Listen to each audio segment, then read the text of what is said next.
Can base M1 Mac Mini with 16 GB of unified memory replace my 3 years old mid-range PC? I will probably not give you the answer in this video, but I will set up a baseline for testing and also reasoning for getting M2 Mac Mini with 16 GB of RAM for my DaVinci needs.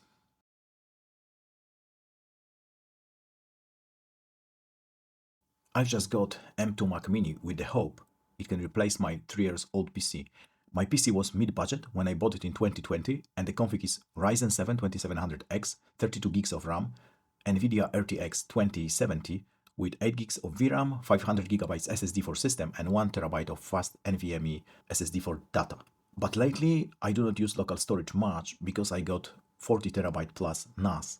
Cost of this PC back in 2020 plus 10 gig NIC was around $1,500 without the tax here in Poland. Can M2 Mac Mini compete? I use this PC only to edit videos in DaVinci Resolve, do some light photo editing, web browsing and watch YouTube. Video editing is my main and most hungry resource task. I usually edit ProRes, B-roll, HVC and H264 footage. Especially with the last one, editing on this machine is not very fluid. There are moments when jumping between cuts makes the playback choppy, especially when the footage is heavily graded. It does not happen with B-roll or ProRes, but connecting Atomos every time I record is kinda annoying, and Atomos is also quite loud. So based on the YouTube reviews, I'm hoping I can replace the PC with the new M2 Mac Mini. The Mac Mini I got is the basic one, but with unified memory expanded to 16 GB and 10 gigabit network. Network is self-explanatory, 10 gig to be able to connect to the NAS and utilize it properly. And I know that 256 GB SSD is slower, but since I do not plan to use it apart for just to keep apps, I don't really care. And 16 GB of unified memory because the other problem I got with the PC is exhaustion of the video memory. I use the Hanser or Film Convert Nitrate plugins for color grading, and especially the Hanser causes problems because for 4K it requires 8 to 12 GB of video memory and for 6K 12 to 16 GB is recommended. Also, DaVinci started using more and more system and video RAM going through versions 16, 17 and 18. I checked the memory consumption on my PC and it is usually 13 to 18 gigs of RAM and all VRAM while rendering in DaVinci. It's a bit less while working with the timeline, but close. Sometimes my renders stop because VRAM is exhausted. Sometimes restart to DaVinci help, which means there's a memory leak, but sometimes it is just not possible to render. For example, when the dehancer is used together with the deflicker node, or heavy noise removal is used together with some other demanding nodes. Since unified memory is both for OS and VRAM, I hope that the problem with not enough video memory would be mitigated, but I might be totally wrong since it's my first Mac ever. This Mac in Poland without the tax is $991. This means it's cheaper than my old PC. Although for that price I could buy RTX 3090 to upgrade my current PC, or for $150 more RTX 4080 with 16 GB of VRAM. I've also been looking at the RTX 4090 with 24 gigs of VRAM, which is much more powerful than 4080 and 4090, and the cost in Poland is around $1,600 without the tax, but there is a risk I should change the power supply for 4090 and might be the case that my CPU will be the limiting factor for this config.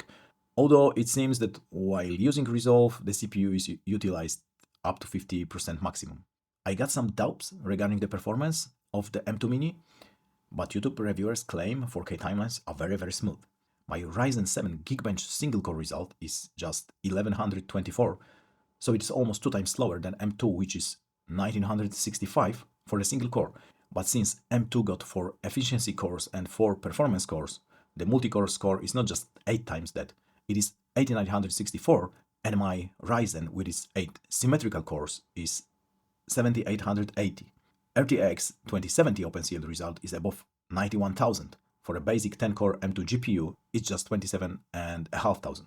So, on paper, my PC got a bit slower CPU, but can handle 16 threads due to multi-threading, but GPU seems to be more than 3 times faster.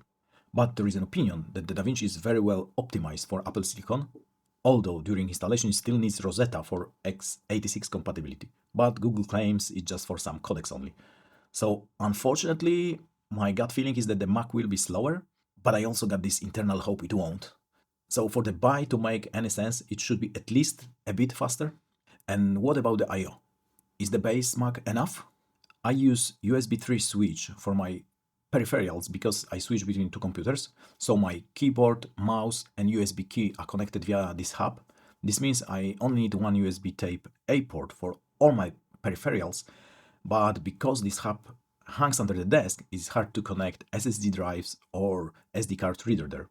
Also, it seems it's not possible to connect the SD card reader while the other USB port is already occupied in Mac Mini because they are too close.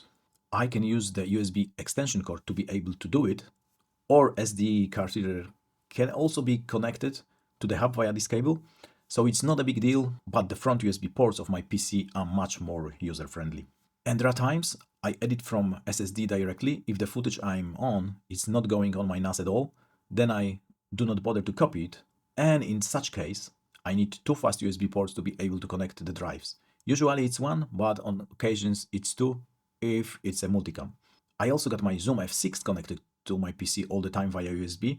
It's getting power from the PC even when the PC is turned off. It could be connected to the hub also, but then it's either F6 or SD card reader because the hub has only 4 ports. I can also get another hub dedicated for the Mac, but I haven't got it yet since I'm not sure M2 stays. I also use two monitors, one HDMI, second connected via DisplayPort to PC, now with USB-C to the Mac.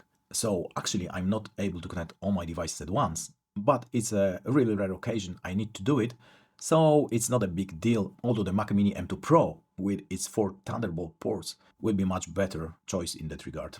I consider my Resolve editing needs as average. My timelines are not very complicated, but Film Convert and especially the Enhancer can bring my PC to its knees. It is not possible to get the fully smooth timeline when the Enhancer is on for 4K H.264. It is for ProRes, but if film grain is turned on, then my PC cannot play back that smoothly. Maybe at 1/4 of the resolution. So these are the tasks I will test the M2 Mac Mini against. DaVinci Resolve timeline with 4K HAVC, H.264 and ProRes and 6K B-roll. All with the Enhancer and Film Convert color grading nodes, some basic transitions and default Fusion clips. I have even prepared the test project already. And what are my first impressions so far using Mac Mini? This thing is much smaller than I thought. The volume is 25 times smaller than my current PC, 25 times, and still half of this case is empty, although it's heavier than it looks. And the installation of the M2 was kind of flawless. It recognized my old chip keyboard and USB mouse, both connected via the USB hub. Also recognized both of the monitors, 13 years old HD neck via HDMI and 2K BenQ connected via USB-C.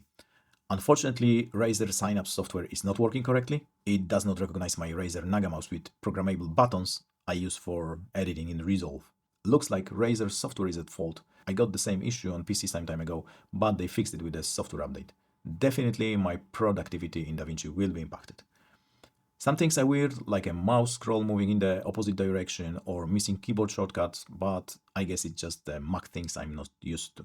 The biggest shock is that the M2 Mini is completely silent. I can hear the water flowing in my floor heating when it's turned on. There is some very gentle airflow coming out of the exhaust, but it's totally not audible.